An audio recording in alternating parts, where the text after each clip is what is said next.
नमस्कार, बहुत स्वागत है आपका। आप देख रहे हैं डीएनएन इंडिया और मैं हूं आपके साथ मोंटी राठौर।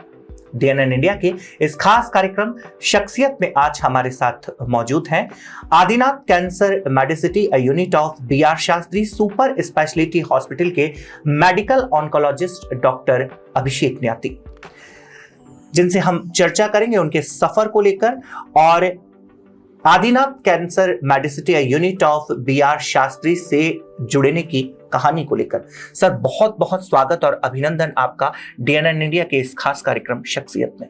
धन्यवाद sir, doctor Abhishek Nyati medical oncologist को तो आज हर कोई जानता है, हर कोई इस चेहरे को जानता है, इस नाम को जानता है, मगर डॉक्टर अभिषेक न्याती बनने तक का ये जो सफर है ये कैसा रहा? क्योंकि हिंदुस्तान के हर एक बच्चे का सपना होता है डॉक्टर बनना और आपने उस सपने को हासिल किया है।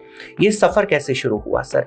आपकी पढ़ाई कहाँ से शुरू हुई? बेसिकली आप कहाँ से हैं और ये मुकाम कैसे हासिल हुआ? जी, मैं भीलवाड़ा राजस्थान से बिलोंग करता हूँ। मेरा बेसिक जो प्राइमरी एजुकेशन जो हुआ है वो भीलवाड़ा से ही हुआ है अप टू 10th क्लास तक मैंने शुरुआत जो थी वो हिंदी मीडियम स्कूल से करा था। उसके बाद मैंने थोड़ा टफ डिसीजन लिया और मैंने मीडियम चेंज करा। जैसा कि आपको भी पता होगा कि 10th के बाद जब 11th में जब हम एक लाइफ चेंजिंग डिसीजन लेते हैं, लाइक कि हमको सब्जेक्ट चूज करना होता है कि हमारा फ्यूचर डिसाइड होता है कि या तो हम इंजीनियरिंग बनेंगे, डॉक्टर बनेंगे, सीए बनेंगे, आर्ट स्ट्रीम करेंगे, विच स्ट्रीम यू चूज, हमको डिसाइड करना होता है। तो उस टाइम पे हमने डिसाइड करा कि मुझे बायोलॉजी में जाना है, डॉक्टर बनना है। तब उस टाइम पे this is the most difficult part, क्योंकि उस टाइम पे मीडियम चेंज करना सबसे टफ होता है, क्योंकि ऑलरेडी साइंस सब्जेक्ट ही अपने आप में काफी टफ माना जाता है।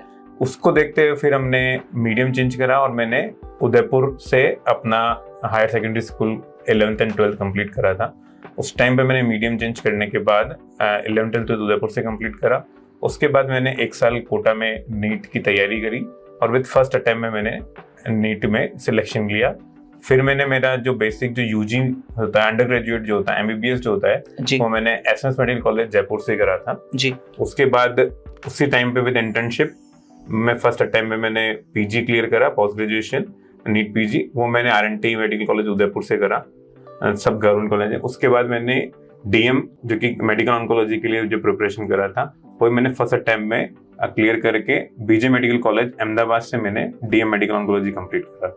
और उसके बाद अभी मैंने अहमदाबाद से अजमेर शिफ्ट होकर आदिनाथ कैंसर मेडिसिटी ज्वाइन करा है। सर, अभी आपने अपने सफ़र के बारे में बताया, जितने भी अटेम्प्ट आपने बताए अपने जीवन के, करियर के, life changing decision, suddenly board change करना, राजस्थान से अंग्रेजी के अंदर आप गए, इंग्लिश मीडियम में आप गए, आरबीएसई से सीबीएसई में कन्वर्जन हुआ, उसके बाद सर हर चीज़ फर्स्ट लेवल के ऊपर, तो इससे पता लगता है कि शिक्षा के अंदर तो आप अव्वल रहे हैं। सर, ये डॉक्टर बनने का जो सफर है, इसके पीछे परिवार में कोई है जो डॉक्टर हैं या आप सिंगल ऐसे हैं जिन्होंने इस प्रोफेशन को चुना और फर्स्ट हर जगह प्रथम स्थान प्राप्त किया? जी, हमारे परिवार में दूर दूर तक कोई डॉक्टर और मेडिकल फील्ड से बिलोंग नहीं करता। Even know one is medical shop भी नहीं है किसी ने, और किसी ने साइंस बायोलॉजी लिया ही नहीं है फैमिली में। I am the first one.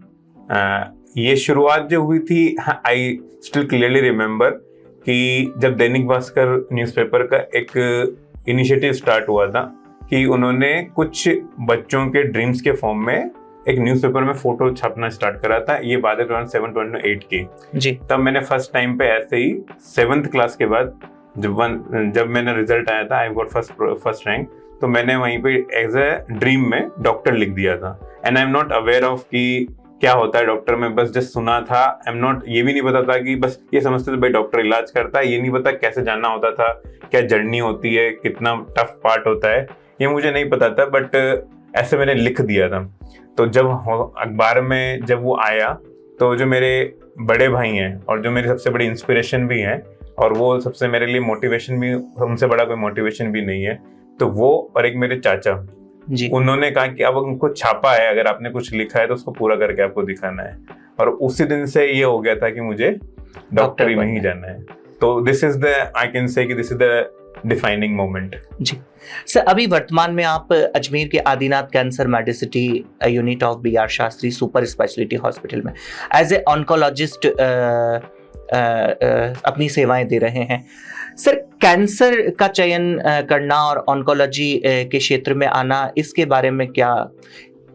देखिए कि ये हमने देखा था कि जिस तरह से कैंसर के केसेस बढ़ रहे हैं, जिस तरह से अपनी खान पीन जो है, अपनी जो डेली लाइफस्टाइल है, क्योंकि जितनी टेक्नोलॉजी का यूज़ होने लगा है उतना ही हमारी लाइफस्टाइल सीडेंट्री होने लगी है, उतने ही हम देखते हैं कितनी आजकल खानों में मिलावट होती है। तो हम ये अश्योर ही नहीं कर सकते कि इर्रेस्पेक्टिव ऑफ द कॉस्ट, कितना हम प्रीमियम ब्रांड यूज़ कर रहे हैं, कितना हम कॉस्ट यूज़ कर रहे हैं, बट उसकी प्योरिटी होगी हम अश्योर ही नहीं कर पाते। तो अब सब में, फ्रूट्स में आप देख लीजिए, वेजिटेबल्स में देख लीजिए, जिस तरह से इंजेक्शन से यूज़ करते हैं, जिस तरह से उनको नेचुरल के अलावा अलग तरीके से उगाया जाता है, सब में केमिकल्स यूज होते हैं। They all use the pesticide, they can cause the cancer. तो बहुत ही सारी वैरायटी ऑफ इश्यूज हैं और मुझे लगता है कि अपने इंडिया में लोगों में अवेयरनेस भी बहुत कम है। तो क्या होता है कि जिस पर्टिकुलर एरिया से हम जैसे राजस्थान है या यूपी बिहार है, जहाँ पे एजुकेशन का लेवल अभी तक उतना अप नहीं हुआ है, डेफिनेटली इज इम्प्रूविंग, बट इतना इम्प्रूव नहीं हुआ है कि आज भी लोगों के पास में जाके, किसी के पास में जाके, भोपा जी के पास जाके उनको जाड़ा लगवाना होता है, किसी देवता के पास जाके उनको अंधविश्वास में आज भी जी रहे हैं। तो मुझे था कि उनके लिए एक अवेयरनेस भी क्रिएट कर पाए, और जो गरीब तबका है, जो कि हम जानते हैं, जैसे हम हमारे हॉस्पिटल में मोस्टली जो पेशेंट आते हैं वो काफी गरीब तबके से बिलोंग करते हैं, तो उनको हम सस्ते में इलाज प्रोवाइड कर सकें, उनकी सेवा में कर सकें। और जितना भी कैंसर एक बहुत बड़ी बीमारी है किसी भी फैमिली के लिए, सिर्फ वो एक जो बंदा ग्रसित होता है सिर्फ वही परेशान नहीं होता, जबकि उसके सारे परिवार वाले, रिश्तेदार सब परेशान होते हैं। और ये एक पर्सन के लिए नहीं, पूरी परिवार की बीमारी के फॉर्म में नजर आता है। तो उन सबको आप कैसे, क्योंकि ट्रीटमेंट तो पार्ट है, ट्रीटमेंट का पार्ट करेगा, बट आप कैसे उनको आप उनको मोटिवेट कर सकते हैं, आपकी ट्रीटमेंट के लिए अवेयर कर सकते हैं। क्योंकि काफी पेशेंट नाम से ही, कैंसर के नाम से, ट्रीटमेंट के नाम से ही भागने लग जाते हैं, और वो कहते हैं कि ठीक है अब तो मरना ही है, तो हमें तो जब मरना हो तो मर जाएंगे। तो काफी उनमें अवेयरनेस क्रिएट कर सकें, किस तरह से उनको मोटिवेट कर सकें, किस तरह से उनके पॉजिटिवनेस ला सकें कि वो अपना ट्रीटमेंट कंप्लीट करें। क्योंकि बहुत मिसकंसेप्शन है कि कैंसर हो गया मतलब अब कुछ नहीं हो सकता, बट ऐसा नहीं है। आज के टाइम में जैसे कि हम देखते हैं कि आज के 15 साल पहले जैसे मोबाइल फोन्स नहीं थे, आज देखिए हम हमारे स्मार्टफोन से हम कुछ भी कर सकते हैं। यहाँ बैठे बैठे हम कोई भी एक्टिविटी, जैसे यूपीआई का एग्जांपल दीजिए, यहाँ से बैठे हम विदेश पैसा भेज सकते हैं, ट्रांसपोर्ट में, ऑनलाइन बुकिंग में हम बहुत आगे निकल चुके हैं। जैसे आप मान लीजिए रिसेंटली 2 साल में एआई आ गया है, एआई ने कहां से क्या अभूतपूर्व बदलाव कर दिया। उसी तरह से कैंसर के ट्रीटमेंट में लास्ट के 20 सालों में अभूतपूर्व परिवर्तन हुआ है कि कहां से जो हम मतलब मानते थे कि बीमारी होगी मतलब खत्म हो जाएंगे, उसमें आज एक सिंपल सा एग्जांपल है, क्रॉनिक माइलोइड ल्यूकीमिया करके ब्लड कैंसर टाइप होता है, जो 2000 में उसकी एक दवाई बनी थी, इमैटिनिब, सिंपल दवाई का नाम था।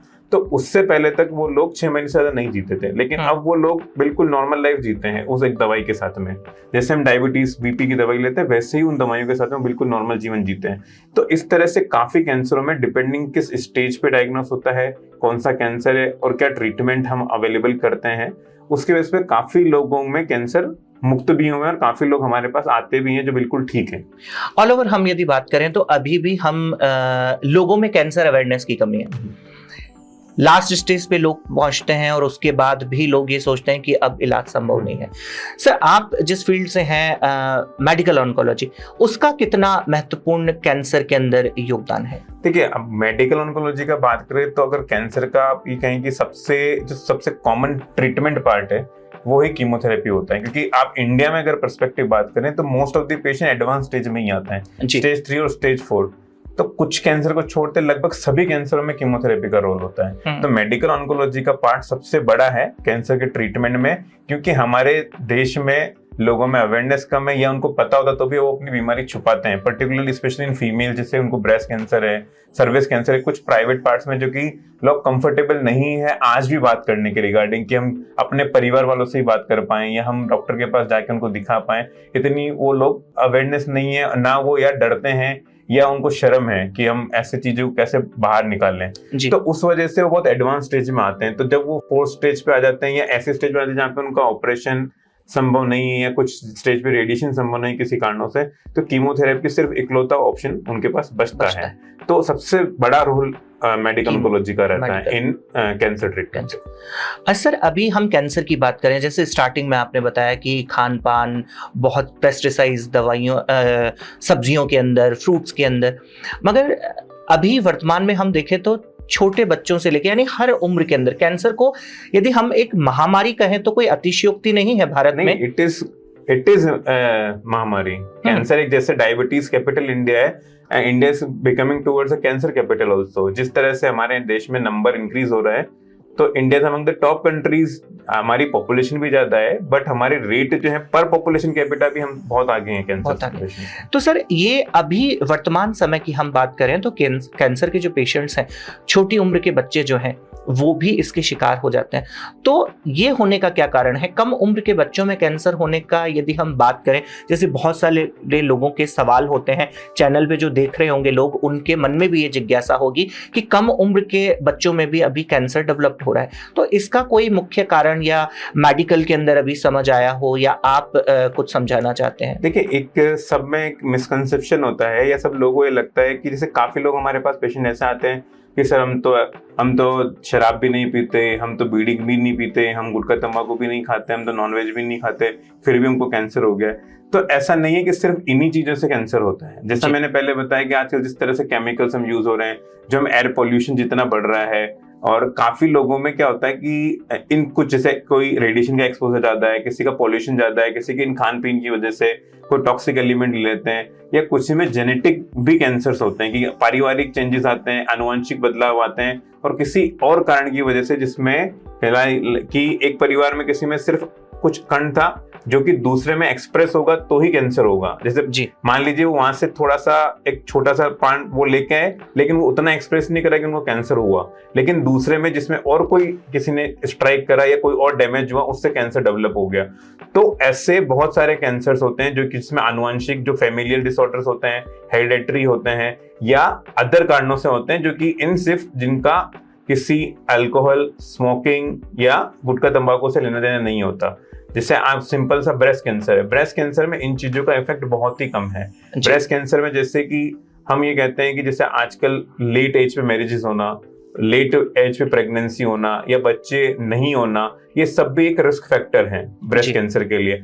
तो ऐसा जैसे कि पुरानी महिला में आप देखेंगे कि ब्रेस्ट कैंसर कम होता था, उसका एक रीजन था कि वो उनकी जल्दी शादी होती थी, बच्चे ज्यादा होते थे और ज्यादा टाइम प्रेगनेंसी पे रहते थे। This is all hormonal dependent है। तो वो एक जो था वो उनको प्रोटेक्शन देता था ब्रेस्ट कैंसर की तरफ से कि जितनी ड्यूरेशन पे आप ब्रेस्ट फीडिंग करेंगे, जैसे आजकल देखते हैं कि काफी वर्किंग फीमेल्स होती हैं तो वो ब्रेस्ट फीडिंग का ड्यूरेशन बहुत कम करते हैं और बहुत जल्दी में अपने ब्रेस्ट फीडिंग बंद कर देते हैं। तो ये भी एक रिस्क फैक्टर होता है कैंसर बनने का। जी सर, बहुत सारे लोगों में ये भी सवाल और जिज्ञासा होती है, जैसा लोग जानना चाहते हैं, समझना चाहते हैं कि ये कैंसर जो है कोई वंशानुगत बीमारी की श्रेणी में भी आता है कि परिवार में किसी को हुआ है, तो जैसे डायबिटीज के लिए कहते हैं कि माता पिता में से किसी को है तो होगा, तो कैंसर के साथ भी ये एप्लीकेबल होता है? ये यस, सब कैंसर उसमें नहीं होता, but there are some cancer जो कि फैमिली टू फैमिली ट्रांसमिट होते हैं। जैसे कि मैं, और ऐसा भी नहीं कि एक अगर मदर को तो 100% चांसेस है कि ऐसा नहीं है, और ऐसा दूसरे बच्चों को भी ऐसा नहीं है।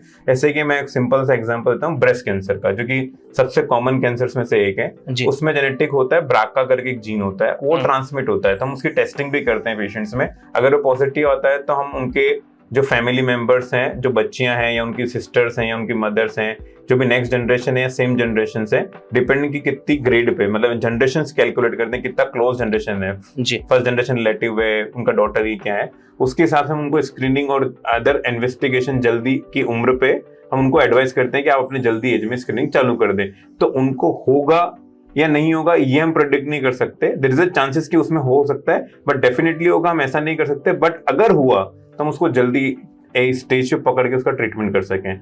तो जैसे ब्रेस्ट कैंसर है, ओवेरियन कैंसर्स है, कोलोन कैंसर्स है, तो इन कुछ कैंसर्स में ऐसा है कि जेनेटिक चांसेस भी हो सकते हैं, बट हर कैंसर जेनेटिक होगा ऐसा नहीं है। और कुछ लोगों में ऐसा भी मैंने कुछ पेशेंट्स को सुना है कि सर ये इनको कैंसर है तो हम इसके आसपास रह नहीं रहे, हमको तो नहीं हो जाएगा। तो ये एक कोई फैलने वाली बीमारी नहीं कि टच से फैल जाए या किसी के कांटेक्ट से फैल जाए या साथ खाने से फैल जाए। वो ऐसा नहीं है। जैसे कि कुछ वायरल इन्फेक्शंस होते हैं जो ट्रांसमिट होते हैं, जैसे कोरोना एक एग्जांपल था जो कि पास में बैठने से भी ट्रांसमिट था। कैंसर उस तरह की कम्युनिकेबल डिजीज नहीं है, cancer is a non communicable disease. जी सर, कैंसर को लेकर के बहुत सारी जानकारियां आपने साझा की। सर कोई ऐसी बात जो, क्योंकि सरकार भी बहुत सारे अवेयरनेस के कार्यक्रम चला रही है, बहुत सारी योजनाएं हैं जिनमें फ्री ट्रीटमेंट भी हो रहा है। आदिनाथ कैंसर मेडिसिटी में भी आपने बताया कि बहुत सारी योजनाओं के तहत इलाज दिया जा रहा है। सर आप ऐसा क्या अवेयरनेस के लिए कोई हो जो कैंपेन चलाना चाहिए, या कोई मुहिम ऐसी है जो लोगों में अवेयरनेस के लिए चलाना चाहते हैं, या आप ऐसा कुछ विचार रखते हैं कि ये जागृति होनी चाहिए या इसके माध्यम से लोगों को अवेयर करना चाहिए, ऐसा कोई विचार आपका? जी जरूरी है, क्योंकि जिस एरिया से हम बिलोंग करते हैं, जिस तबके से करते हैं, वहाँ बहुत ही भ्रांतियां हैं। जैसे कि हर पेशेंट जो हमारे पास आता है जिसको कैंसर के ट्रीटमेंट में बायोप्सी का सबसे इम्पोर्टेंट रोल है कैंसर को कंफर्म करने के लिए। लेकिन काफी लोगों में ये भ्रांति है या ये मिसकंसेप्शन है कि जब भी हम बायोप्सी करते हैं, जैसे बायोप्सी एक सुई से जांच करने जैसा प्रोसेस, जिसमें हम कैंसर के जो सस्पेक्टेड टिश्यू होता है उसका थोड़ा टुकड़ा लेके जांच के लिए भेजते हैं। उसमें बहुत मिसकंसेप्शन है कि साहब इसको लेंगे तो फैल जाएगा, यहाँ से वहां फैल जाएगा। तो ये बिल्कुल गलत है, ये ऐसा बिल्कुल भी नहीं है। ये मल्टीपल रिसर्च में प्रूवन है।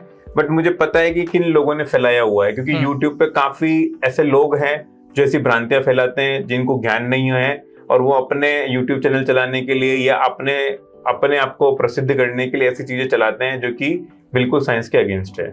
जी दर्शकों, आज हमारे साथ हमारे शख्सियत कार्यक्रम में मौजूद थे आदिनाथ कैंसर मेडिसिटी या unit of BR Shastri super speciality hospital के वरिष्ठ medical oncologist doctor Abhishek Nyati, जिनसे हमने बहुत सारी कैंसर को लेकर जानकारियां ली, बहुत सारी चीजें उन्होंने हमारे साथ साझा की।